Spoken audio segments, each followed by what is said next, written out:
अस्सलाम वालेकुम, मैं हूं शेरफ गन बुज़दार। मैं इस वक्त पंजाब असम्बली के बाहर चेयरिंग क्रॉस पर मौजूद हूं। यहां पर बलूचिस्तान से आए हुए और डेरा गाजी खान के कबायली इलाकों से आए हुए बलोच तलबा धरना दिए बैठे हैं। ये तलबा मुल्तान से तकरीबन 390 किलोमीटर का पैदल सफ़र तय करके यहाँ पर पहुँचे हैं। इससे पहले यही तलबा 40 रोज़ तक मुल्तान में धरना दिए बैठे रहे और इसके बाद ये 4 रोज़ से यहाँ पर पंजाब असम्बली के बाहर चेयरिंग क्रॉस पर धरना दिए बैठे हैं। इनके इतने एहतजाज के बावजूद, भरपूर एहतजाज के बावजूद मजाल है कि ऐवानों में बैठे यहाँ पर जो हुक्मरान हैं कि उनके कानों में कुछ रींगी हो। मैं इनसे बात करता हूँ कि आखिर इन तलबा के जो मकासद हैं वो क्या हैं, ये तलबा चाहते क्या हैं, इनके मुतालबात क्या हैं। इनके बैनर्स पर तो मुझे लिखा नज़र आ रहा है कि मेरी लाइल्मी को भी इतना इल्म ज़रूर था, मुझे तालीम से दूर रखना कोई हादसा तो न था। इसके अलावा भी तलबा ने बैनर उठा रखे हैं कि बलोच तलबा का जो तालीमी इस्तेहसाल है ये बंद करो।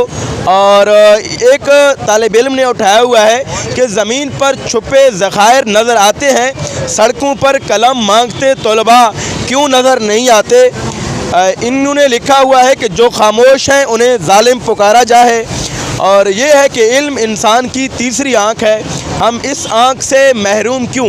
बिल्कुल ये जो नारे इन्होंने दर्ज किए हुए हैं ये ठीक दर्ज किए हुए हैं, क्योंकि हदीस नबवी भी है, कुरान पाक में भी है कि इल्म हासिल करना हर इंसान के लिए ज़रूरी है। महद से लहद तक इल्म हासिल करने का कहा गया है, लेकिन समझ नहीं आता कि बलोच तलबा जो तकरीबन 2 महीनों से सड़कों पर सिर्फ़ इसलिए रुल रहे हैं, ज़लीलो ख्वार हो रहे हैं कि ये कलम मांग रहे हैं, इल्म मांग रहे हैं, ये चाहते हैं कि हमें अपनी यूनिवर्सिटियों में दाखिले दे दो। मैं इनसे बात करता हूँ, मेरे साथ मुतअद्दिद तलबा मौजूद हैं। सर आप बताएं कि मैंने तो आप लोगों के बैनर भी पढ़े हैं और काफ़ी दिनों से मैं देख भी रहा था, क्या कहते हैं यहाँ पर पंजाब के हुक्मरान जिन्होंने आप लोगों के वसाइल पर तो नज़र रखी हुई है, लेकिन आपको ये इल्म से क्यों महरूम रखा हुआ है इन्होंने। शरीफ गन साहब आपका बहुत बहुत शुक्रिया कि आप हमें कवरेज दे रहे हैं। हमने पिछले 40 दिन हमने उधर BGO के सामने एक एहतजाजी कैंप लगाया, लेकिन हमें वहाँ भी नहीं सुना गया। हमने गवर्नमेंट के हर दरवाजे को खटखटाया, लेकिन कहीं हमें रिस्पांस नहीं मिला। तो उसके बाद हम मजबूरन हमें लॉन्ग मार्च का फ़ैसला करना पड़ा। हम बलोच स्टूडेंट काउंसिल की तरफ से फिर हमने मुल्तान से लॉन्ग मार्च का आगाज़ किया। हमें रास्ते में बहुत सारी मुश्किलात का सामना करना पड़ा। हम यहाँ तकरीबन उस टाइम 40 से अबव तालिब इल्म थे। हम में से कोई ऐसा न था जिसके पाँव बिल्कुल ठीक हों, सब के ज़ख्मी थे, पाँव में आबले पड़ गए थे हमारे दो। अच्छा, रास्ते में आप लोगों को इंतज़ामी हवाले से कोई तंग तो नहीं किया गया। मैंने एक वीडियो देखी है कि आप एक होटल पे बैठे हुए हैं, आप लोग वहाँ से आप लोगों को उठाया जा रहा है, आप लोगों को कहा जा रहा है कि इस होटल में ना बैठें। जी, इस बात में कोई शक नहीं कि हमें होटलों से भी निकाला गया है कि वहाँ पुलिस वाले हमसे पहले जाते थे। कहीं जो भी होटल हमारे सामने आता था तो उनको ये कह देते थे कि जो भी लॉन्ग मार्च वाले दोस्त हैं इनको किसी होटल में जगह नहीं देना, इनको खाना नहीं देना, इनको यहाँ रिहाइश के लिए जगह नहीं देना। तो ऐसे बहुत सारे मुश्किलात का हमें सामना करना। अभी आप ये बताएं कि आप लोगों से किसी ने कोई रब्ता किया है, आखिर कहते क्या हैं आप 4 दिनों से यहाँ पर सड़क पर बिल्कुल लावारसों की तरह यहाँ पर बैठे हुए हैं। मैं देख रहा हूँ कि यहाँ पर अपोजिशन के लोग तो आप लोगों से मिलने आ रहे हैं, मगर यहाँ पर जो बलोच हुक्मरान जो इस वक्त इस असम्बली में बैठा हुआ है, जो यहाँ पर वज़ीर आला बना बैठा है सरदार उस्मान बुज़दार, उन्होंने आप लोगों से कोई रब्ता किया हो, आप लोगों से कोई बात की हो, आप लोगों को कोई तसल्ली दी हो, आप लोगों को कोई दिलासा दिया हो।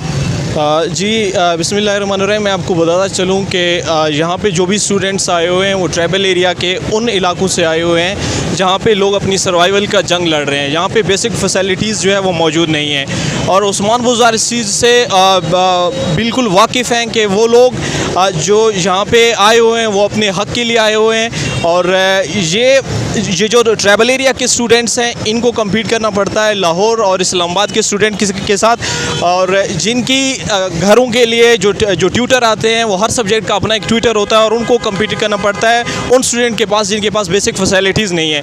आपको बताता चलूँ कि अभी तक उस्मान बुज़दार तो क्या यहाँ पे गवर्नमेंट का कोई भी नुमाइंदा नहीं आया।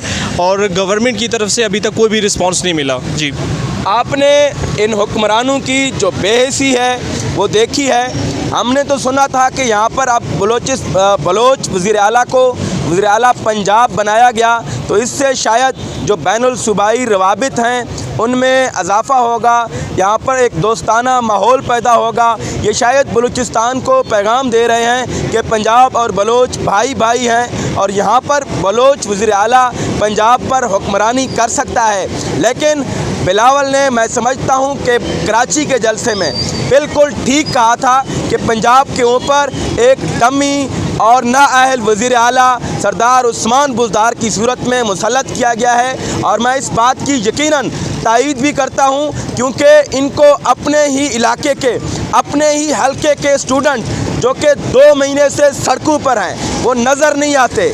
इनको पता नहीं दिखाने वाले कौन हैं। मैं इनको कहना चाहता हूँ, अगर आपकी आंखें बंद हैं तो अपनी आंखें खोल लो, अगर आप बहरे हैं तो अपना इलाज करें।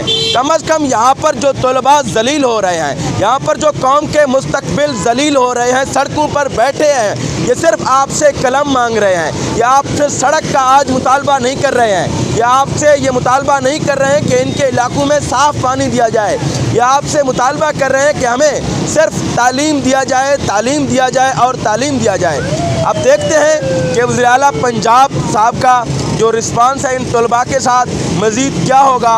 अलबत्ता यहाँ पर जो तलबा हैं, इनके जो हौसले हैं वो हमें काफ़ी बुलंद नज़र आ रहे हैं और इनका ये कहना है कि इनके मुतालबात जब तक तस्लीम नहीं होंगे, इनके जब तक जो मुतालबात हैं तस्लीम नहीं होते, इनके हौसले पस्त होने वाले नहीं हैं और ये यहीं पर बैठे हुए हैं और ये यहाँ पर बैठकर पंजाब के हुक्मरानों को शर्म दिलाते रहेंगे।